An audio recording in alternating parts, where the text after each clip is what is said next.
who would have thought that the change that we are to be done over the next 10, 15 years would be coming upon us so quickly.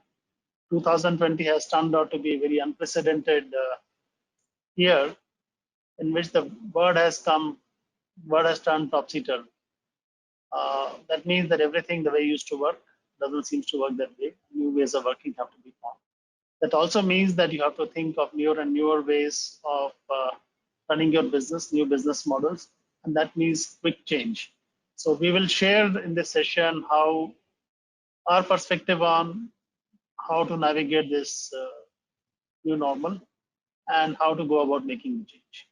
So my recommendation will be you aim for 10x and not 10, 15, 20% improvement, because only if you aim for 10x do you make meaningful change. Otherwise, you just tinker around with the existing processes, no meaningful change takes place.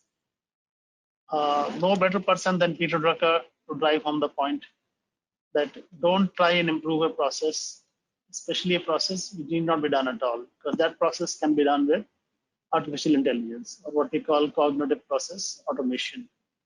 We'll spend a bit of more time on this and what you as CIOs, as technology leaders need to be doing in your companies to make sure that your companies can drive the kind of efficiency that will make you survive and thrive and win in this new normal. In today's world, speed matters more than anything. You need to adjust quickly to be able to take classes on Zoom, and the gyms need to change quickly to be able to do training to the people using video conferencing. And universities need to figure out how to educate the children at large spread across so many different countries. With this in mind, what needs to be done is you need to have structures which are very agile, which are like small teams of experts which come together and get disbanded with no strict hierarchy, but a common sense of purpose that binds. And the kind of structure that we have shown is like amoebas. Amoebas are very flexible structures which can break into multiple parts and so on and so forth. So that's how the innovation will drive. And it's simple, traditional command and control structure in which bosses sit in cabins and a separate floor to themselves will not let your organization change quickly. So it's important that the structure reflects what you want to do as a company. This is Jeff Bezos' photograph, needs no introduction. AWS is one of the largest companies globally, the largest market cap, trillion plus market cap company, almost reaching 2 trillion now. 20 years back, he mentioned that every way of interacting with somebody else will be through APIs, even within the company, within the systems and so on. So that essentially means that as an organization, you should be very externally focused, willing to connect with their suppliers, customers, and anybody else in the ecosystem. And that will mean that adopting the culture in which you have API first methodology or API first approach. What I'm mentioning is you're all technologies, you all belong to technology era, and you need to architect your programs in such a manner that they don't really care which backend system they connect to. The front end doesn't care whether you're on Oracle, SAP, or any other database or and so on and so forth. The front end doesn't really seem to bother about what is there, and also what the systems of your customers, partners, ecosystem is, and so on. So other important thing is that the ERPs have become a system of record. They record the data and meant for auditors. But in future, with the IoT coming into picture and a lot of artificial intelligence being there, most of the data can be predicted and need not be entered. So you have to get ready for a world in which data will be coming into the system through various channels. If you receive a payment, the bank will intimate you directly and it will hit your ERP directly. You don't need to enter the data. You'll be able to predict when goods are going to arrive and only need to enter if the goods arrive short or they are damaged goods. You don't need to enter any normal incoming goods. What is called good receipt note should be automatically done. So that's where the future is, and that's where you need to take your company so that the focus moves away from entering data, getting value out of the data that you have in the system. And I'll go a bit more technology focused since you are from technology. So the deployment has to be on Kubernetes, ideally speaking, Docker containers, CI/CD, continuous integration, continuous deployment. That means you don't get downtime to deploy. It's continuous, non-stop operation like Uber is, like credit card companies, banks are, and so on and so forth. There's no downtime. During the production itself, new code gets deployed. And various source management tools, editors, all need to move to the latest Git and so on. And we are all used to single DB architecture.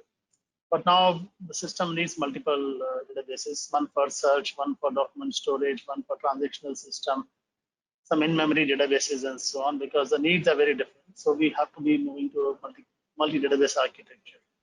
And this is more relevant for people who are especially deploying products at multiple locations, that instead of customizing for each customer, each situation, you should be able to configure. Ideal thing will be you can configure your system for each customer, what we call the personalization engine and auto personalization or real-time personalization. REST is the structure is moving to JSON structures most of the time with REST API, and that's where the word is heading from. So, and SP stands for stored procedure. It essentially means that you have to have a middle layer which will scale. That means number of CPUs and memory will increase, decrease based on the need.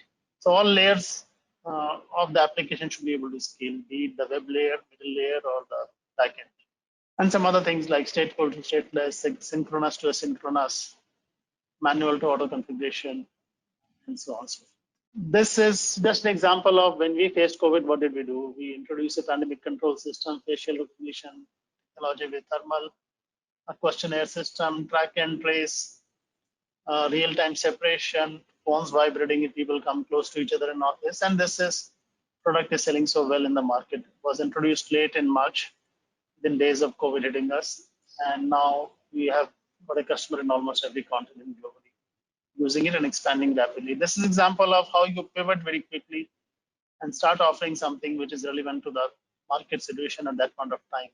I'm just mentioning this to give an example of that we took about 20 days to launch the product and start deploying it as well. And this is I talked about personalization. So in today's world, it's important that each customer feels as if they have been personally served by somebody who knows them very well. So that uses an enormous amount of artificial intelligence and machine learning. And it's very useful. We have deployed into all our products, and I will encourage you people to also do it so that the customer is delighted that the system knows. For example, if I've been calling my bank in Singapore for past 25 years, I call them only when they put an annual fee on credit card or if some fraudulent transaction takes place. There's no other reason I have called them. But still, when I call them, they say press 1 for English, 2 for Chinese, and so on and so forth, and waste my time. Instead, it would be very good if they were to say, Mr. Agrawal, have you called for this and this reason, and so on. And that is what I call personalization. I know my customer, I know why the person normally calls me. 1 for waiver of annual fee, 2 for putting any fraudulent transaction, 3 for, let's say, any other transaction. And you're pretty much done and dusted instead of going through the whole rigmarole that I'm sure many of you are used to. And many banks are changing there. You would be noticing many of your banks are much more relevant questions they are asking. This is again for people who have heard of low code, no code environment. The future is upon us where coding is not required. Microsoft has just introduced Microsoft Fluid, and Google is also introducing something. So we have a lot of low code, no code, auto code completion coming in. And those of you who have heard of GPT-3 is pretty much writing even essay and prose for you, apart from doing everything else. I think we have to be getting ready for a future in which the coding requirements will be much fewer than what we have been used to, and maybe a lot more easier and a lot more quicker. Also, what we figure out by analyzing our system is that the customer situation, that instead of changing 3,000 plus screens at a customer location, if we just focus on 3 transactions and improve the user interface for them, that takes care of pretty much most of the pain points of those customers.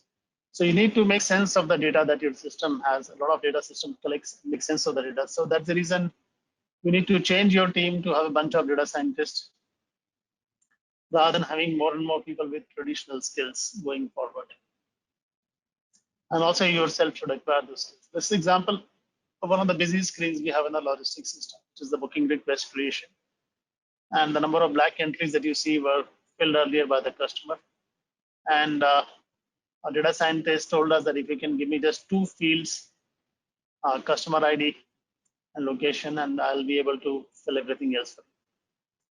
So the one in the blacks is what the person fills, and the one in yellow are automatically predicted by the system. So that's the power of using AI ML in any product.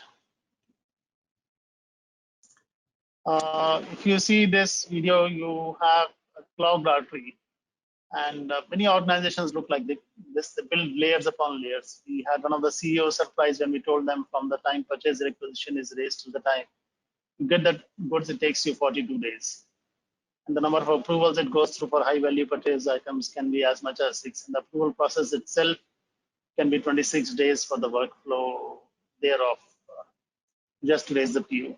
So this kind of tools we call process mining, the discipline, or organization agility analysis. And there are many tools in the market which help you do that. On any ERP, they can sit on top and help you analyze where is the bottleneck, who is slowing down, how many steps are there in the transaction, and what route it's taking. It's very graphically visible, and it is shown for whatever reason in the same color as the blood. So if your organization processes are slow, you become a slow organization versus a fast organization. So if you want to become a fast organization, you have to see where you're taking time and how much to automate, how much to have the system take the decisions and make the system run a lot more faster. So I would say it's time to rethink everything that you do. I kept the presentation a lot more technical because I was told the audience is more technology related. I hope what I talked is of relevance. Did not go into too much technology and algorithms and so on because it's meant for more business benefit than anything else. Thank you so much for being here with us today. And hopefully you found the talk useful. And if you want to reach across to me personally for anything, my mail ID is very simple, va@ramco.com. Thank you so much.